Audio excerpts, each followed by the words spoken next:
ఈ రోజే డౌన్లోడ్ చేయండి. మీ ఫేవరెట్ షోస్ చూడండి.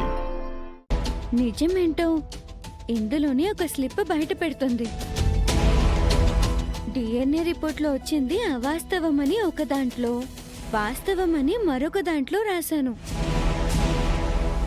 అమ్మవారి ముందు పెట్టి దండం పెట్టుకున్నాను. ఆ తల్లి మీకు కనువిప్పు కలిగిస్తుంది. వీటిని వేస్తాను. మీరే ఓ స్లిప్ని తీయండి. అందులో ఏమొస్తే అదే నిజమని నమ్మండి.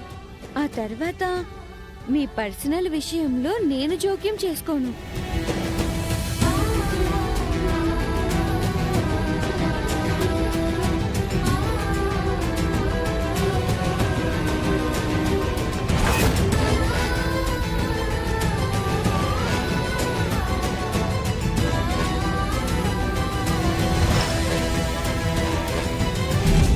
ఇక్కడ అగ్ని ఉంది. అగ్ని సాక్షిగా తీయండి. నిజమేంటో మీకే తెలుస్తుంది. రిపోర్ట్ అవాస్తవం అని వచ్చిందనుకోండి, అప్పుడు ఆ విషయం గురించి మీరు ఎంక్వైరీ చేద్దురు గాని అప్పుడు అసలు దొంగలు ఎవరో బయటపడుతుంది.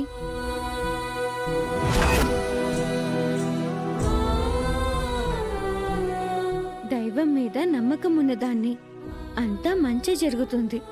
నా మాట మీద నమ్మకం ఉంచి తీయండి.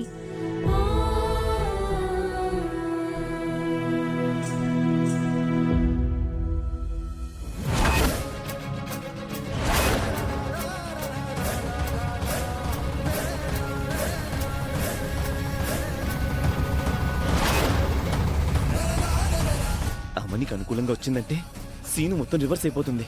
అవును కృష్ణ, మరో పెళ్లి కొప్పుకున్నాడు. దీంతో మళ్ళీ మనసు మారిపోతుంది.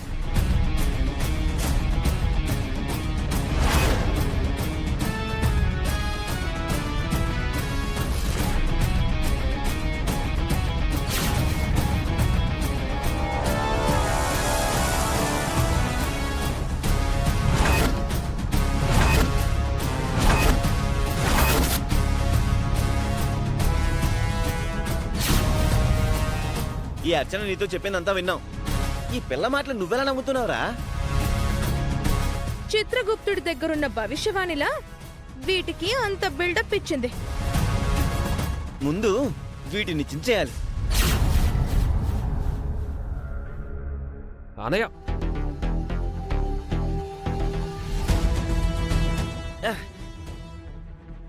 ఎందుకు ఇలా చేసావన్నయ్య? ఏమొచ్చేదో తెలుసుండేది కదా. రే, ఇటువంటివి ఎవరైనా నమ్ముతారా? ఏ అర్చన, నువ్వెంతవరకు ఉండాలో అంతవరకే ఉండు. ఈ మధ్యనే మా శ్రీకర్ మనసు మారుతుంది. ఆ మనసుని మళ్ళీ పాడు చేయకు. అయ్యో రామా, నేను పాడు చేయట్లేదండి, బాగు చేస్తున్నాను. ఇదిగో ఇవే ఇవే తగ్గించుకుంటే మంచిది. ఏమైంది? అవని మంచిదైనట్టు శ్రీకర్ గాడికి లేనిపోనివన్నీ చెప్పి ఓవర్ చేస్తోందమ్మా. పెద్దిరాజు బావ కంటే ఎక్కువ ఓవర్ యాక్షన్ చేస్తుంది. అర్చనకి నేను చెప్పుకుంటానులే. మీరు అర్చనని ఏమీ అనకండి. దీన్ని మీరు అనవసరంగా తీసుకొచ్చారని మా ఫీలింగ్. పంపించేయడం మంచిది. ఒకసారి జైలుకి వెళ్లకుండా కాపాడింది, మరోసారి ప్రాణం కాపాడింది. ఎలా పంపించగలను?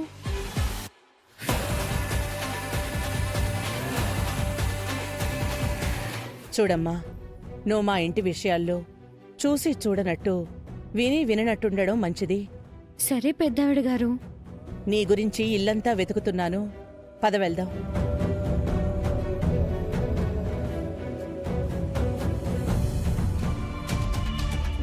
అరే శ్రీకర్, నువ్వు దాని మాటలేవి నమ్మకరా.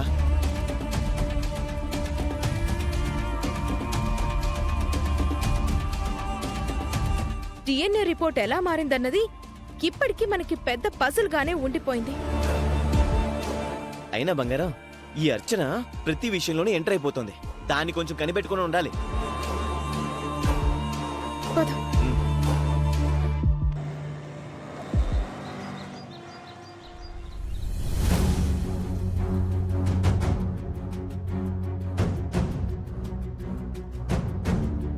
అవని,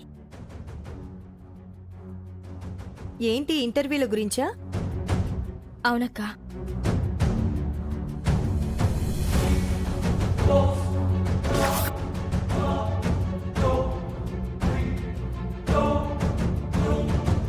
అవని టిఫిన్ ఏం చేయమంటావు? ఏదైనా పర్వాలేదు.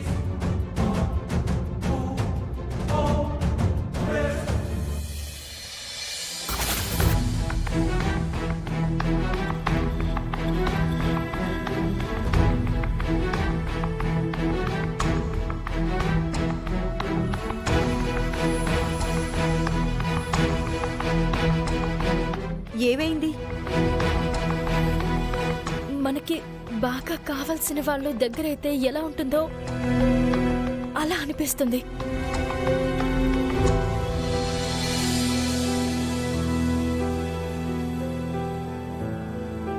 ఏవండి,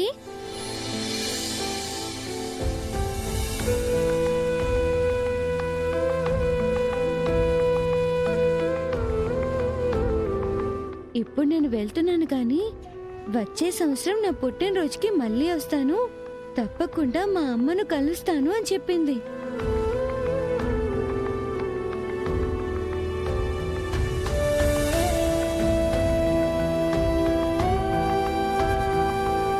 నువ్వమ్మా?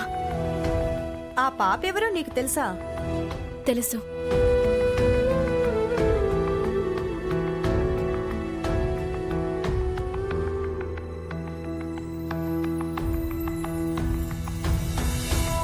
బాగున్నారా? బావున్నానమ్మా. అక్క, ఈ పాపే నాకు మన అక్షయ్ గురించి చెప్పింది. అవునా? చాలా మంచిది. మన అక్షయ్య మళ్ళీ పుట్టినరోజుకి వస్తుందని చెప్పింది ఈ పాపే కాబట్టి నేను ఆ ఆశతోనే మనశ్శాంతిగా ఉంటున్నాను. ఏంటమ్మా మా ఇంటికొచ్చావు? పనుండి వచ్చాను పెద్దమ్మా.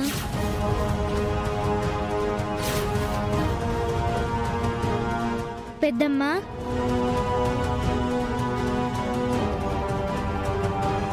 ఈవిడ అమ్మలాంటివారు, మీరు పెద్దమ్మలాంటివారు, అందుకే అలా పిలిచాను. ఏమీ అనుకోకండి. పర్లేదమ్మా, మా అక్షయ్ పిలిచినట్టు అనిపించింది. ఎవరొచ్చారు? అక్షయ్ ఫ్రెండ్ అండి. అవునా?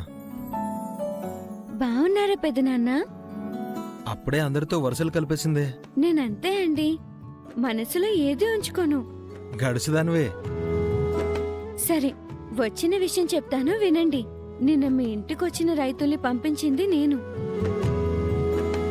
అంటే వేదవతి గారింటికి ఎవరో పిల్లొచ్చిందని తెలిసిందే. అది నువ్వేనా? అవునండి, వేదవతి గారే నన్ను తీసుకెళ్లారు. ఆ ఇంట్లో వాళ్లతో కొంచెం జాగ్రత్తగా ఉండమ్మా. ఆ సంగతి నేను చూసుకుంటాను. నువ్వైతే రైతుల్ని పంపించావు కాని నాకైతే అవనిని ఆ విషయంలో జోక్యం చేయించడం నాకిష్టం లేదమ్మా.